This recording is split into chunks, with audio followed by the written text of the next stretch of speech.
ಬೆಂಗಳೂರಿನ ನಾಗರಿಕರಿಗೆ ಮತ್ತೆ ಮೆಟ್ರೋ ಪ್ರಯಾಣ ದರದ ಏರಿಕೆಯ ಶಾಕ್ ಸಿಗ್ತಾ ಇದೆ. ಕಾರಣ ಮತ್ತೆ ಹಗಲು ದರೋಡೆಗೆ ಮೆಟ್ರೋ BMRCL ಇಳಿತಾ ಇರೋದು ಸ್ಪಷ್ಟವಾಗಿ ಕಾಣಿಸ್ತಾ ಇದೆ. ಮೆಟ್ರೋ ಪ್ರಯಾಣ ದರದ ಬಗ್ಗೆ ನಾವು ಬೆಳಗಿನಿಂದ ಮಾಹಿತಿ ಕೊಡ್ತಾ ಇದ್ವಿ, ಯಾಕಂದ್ರೆ ಜನರ ಮೇಲೆ ನೇರ ಇಂಪ್ಯಾಕ್ಟ್ ಇದು. ಅವರ ತಿಂಗಳ ವೆಚ್ಚ ಹೆಚ್ಚಾಗುವಂತಹ ಸ್ಟೋರಿ ಇದು ಮೆಟ್ರೋದಿಂದ ಆಗ್ತಾ ಇರೋ ಹಗಲು ದರೋಡೆ ಅನ್ನುವಂತಹ ವ್ಯಾಖ್ಯಾನ ಕೇಳಿ ಬರ್ತಾ ಇದೆ. ಯಾಕಂದ್ರೆ ಕಳೆದ ವರ್ಷ ರೇಟ್ ಹೈಕ್ ಮಾಡಿದ್ದು 1-2% ಅಲ್ಲ, 40ರಿಂದ 71% ಏರಿಕೆಯನ್ನು ಮಾಡಿದ್ರು. ಈಗ ಮತ್ತೆ 5% ಜಾಸ್ತಿ. 12 ತಿಂಗಳು ಕಳೆಯೋದ್ರೊಳಗೆ ರೇಟ್ ಜಾಸ್ತಿ ಮಾಡೋದಕ್ಕೆ ಟೊಂಕ ಕಟ್ಟಿ ನಿಂತಿದ್ದಾರೆ BMRCL ಸಿಬ್ಬಂದಿ. ಇನ್ಫ್ಯಾಕ್ಟ್ ಸೋಮವಾರದಿಂದಲೇ ಇದರ ಇಂಪ್ಲಿಮೆಂಟ್ ಆಗುತ್ತೆ ಅನ್ನೋದ್ರ ಮಾಹಿತಿ.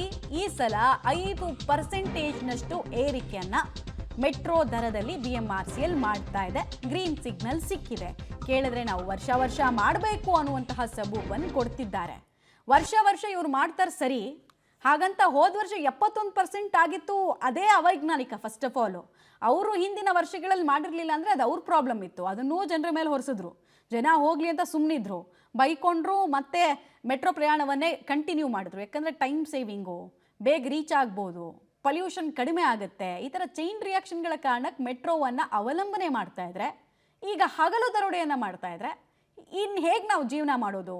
ನಮ್ಮ ಜೀವನದ ಗುಣಮಟ್ಟ ಏನು ವರ್ಷದಿಂದ ವರ್ಷಕ್ಕೆ ಹೇಳ್ಕೊಳ್ಳೋ ಮಟ್ಟದಲ್ಲಿ ಜಾಸ್ತಿ ಏನು ನಮಗೆ ಸ್ಯಾಲ್ರಿ ಹೈಕ್ಗಳು ಆಗಲ್ಲ.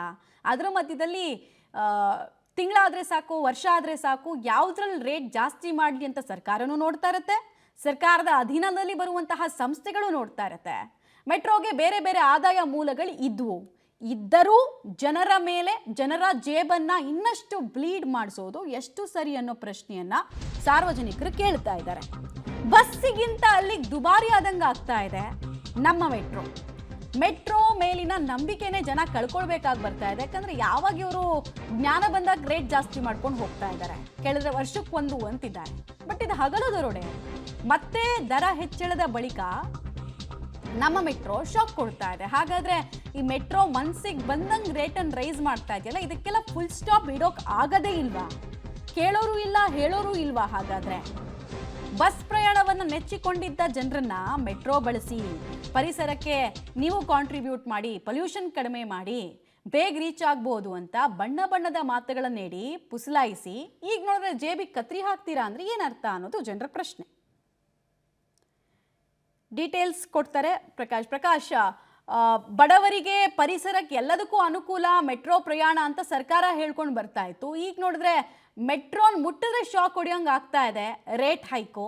ಈ ರೇಟ್ ಹೈಕ್ನ ಅನಿವಾರ್ಯತೆ ಎಷ್ಟಿತ್ತು ಅಂತ BMRCL ಹೇಳ್ತಿದೆ. ಕನ್ವಿನ್ಸಿಂಗ್ ಅನಿಸ್ತಾ ಇದೆಯಾ ಆ ಹೇಳಿಕೆಗಳು?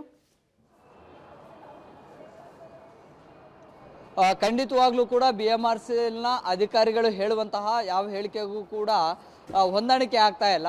ಪ್ರಮುಖವಾಗಿ ಕಾರ್ಯಾಚರಣೆ, ನಿರ್ವಹಣೆ ಮತ್ತು ಸಿಬ್ಬಂದಿಗಳಿಗೆ ವೇತನ ಕೊಡುವಂಥ ವಿಚಾರ, ಹೀಗೆ ಒಂದಿಷ್ಟು ವಿಚಾರಗಳ ಮುಂದಿಟ್ಟುಕೊಂಡು ಈಗ ದರ ಏರಿಕೆ ಅನಿವಾರ್ಯ ಅಂತ ಹೇಳಿ BMRCL ಈ ಒಂದು ನಿರ್ಧಾರವನ್ನು ಹೇಳ್ತಾ ಇದೆ. ಸೊ ನಮಗೆ ಒಂದಿಷ್ಟು ಆಯಾಮಗಳಲ್ಲಿ ಲಾಸಲ್ಲಿ ಇದ್ವಿ. ಸೊ ಹೀಗಾಗಿ BMRCLಗೆ ಆದಾಯದ ಮೂಲಗಳು ಎಲ್ಲೆಲ್ಲಿ ಹುಡುಕಬೇಕಾಗಿತ್ತು ಅದೆಲ್ಲವನ್ನು ಕೂಡ ಮಾಡ್ತು. ಅಂದರೆ ಜಾಹೀರಾತುಗಳು ಅಥವಾ ಕಮರ್ಷಿಯಲ್ಗೆ ಅಂಗಡಿ ಮಳಿಗೆಗಳನ್ನು ಕೊಡುವಂಥದ್ದು ಅದೆಲ್ಲವೂ ಕೂಡ. ಸೊ ಅಲ್ಲಿ ಕೂಡ ಆದಾಯದ ಕೊರತೆ ಉಂಟಾಯಿತು. ಈಗ ದರ ಏರಿಕೆ ಒಂದೇ ಅನಿವಾರ್ಯ ಅನ್ನುವಂಥ ಮನಸ್ಥಿತಿಗೆ BMRCL ಕೂಡ ಬಂತು. ಸೊ ಹೀಗಾಗಿ ದರ ಪರಿಷ್ಕರಣೆ ಸಮಿತಿಯಿಂದ ಈ ಒಂದು ದರವನ್ನು ಏರಿಕೆ ಮಾಡೋದಕ್ಕೆ ನಿರ್ಧಾರವನ್ನು ಕೂಡ ಮಾಡಲಾಯಿತು. ಸೊ ಆರಂಭಿಕ ಹಂತದಲ್ಲಿ 10% ದರವನ್ನು ಏರಿಕೆ ಮಾಡಬೇಕು ಅನ್ನುವಂಥದ್ದಕ್ಕೆ ನಿರ್ಧಾರ ಆಯಿತು. ಏಕಾಏಕಿ ಈ ಒಂದು ಇಷ್ಟು ಪ್ರಮಾಣದಲ್ಲಿ ದರವನ್ನು ಏರಿಕೆ ಮಾಡಿದರೆ ಜನಾಕ್ರೋಶಕ್ಕೂ ಕೂಡ ಒಳಗಾಗ್ತೀವಿ, ಮತ್ತು ಜನರ ಅಸಮಾಧಾನ ಕೂಡ ಸ್ಫೋಟ ಆಗುತ್ತೆ. ಸೊ ಹೀಗಾಗಿ 5%ನಷ್ಟು ದರವನ್ನು ಏರಿಕೆ ಮಾಡಬೇಕು ಅನ್ನುವಂಥ ನಿರ್ಧಾರ ಮಾಡ್ತು. ಅದೇ ಒಂದು ಫೈನಲ್ ಅನ್ನು ಕೂಡ ಮಾಡ್ತು. ಸೊ ಈ ನೂತನ ದರ ಸೋಮವಾರದಿಂದ ಜಾರಿ ಆಗುತ್ತೆ. ಕನಿಷ್ಠ ₹1, ಗರಿಷ್ಠ ₹5. ₹1 5 ತನಕಲೂ ಕೂಡ ಈ ಒಂದು ದರವನ್ನು ಏರಿಕೆಯನ್ನು ಮಾಡಲಾಗಿದೆ. ಅಂದರೆ ಕಳೆದ ಬಾರಿ ಕೂಡ, ಕಳೆದ ವರ್ಷ ಫೆಬ್ರವರಿ 9ರಂದು ದರವನ್ನು ಏರಿಕೆಯನ್ನು ಮಾಡಲಾಗಿತ್ತು. ಆಗಲೂ ಕೂಡ ಸಾಕಷ್ಟು ಜನ ವಿರೋಧವನ್ನು ವ್ಯಕ್ತಪಡಿಸಿದ್ರು, ಪ್ರಯಾಣಿಕರು ಕೂಡ. ಸೊ ಮತ್ತೆ ಈಗ ಫೆಬ್ರವರಿ 9ರಿಂದನೇ ದರವನ್ನು ಏರಿಕೆ ಮಾಡ್ತಾರೆ. ಸೊ ಒಂದು ಅಂಶವನ್ನು ಇಲ್ಲಿ ಗಮನಿಸಬೇಕು, BMTCಯ ದರಕ್ಕಿಂತಲೂ ಕೂಡ BMRCLನ ಟಿಕೆಟ್ನ ದರ ಏರಿಕೆ ಆಗ್ತಾ ಇದೆ.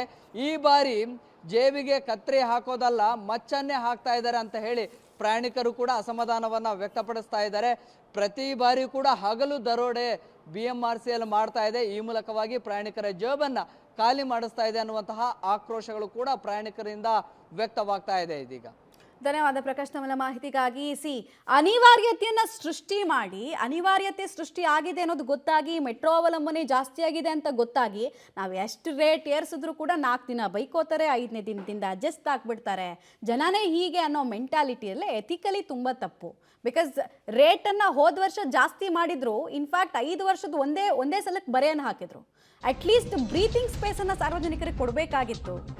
ರೇಟ್ ಪರಿಷ್ಕರಣೆ ಆಗಲೇಬೇಕು ಅಂತ ಸಾರ್ವಜನಿಕರು ಕೂಗು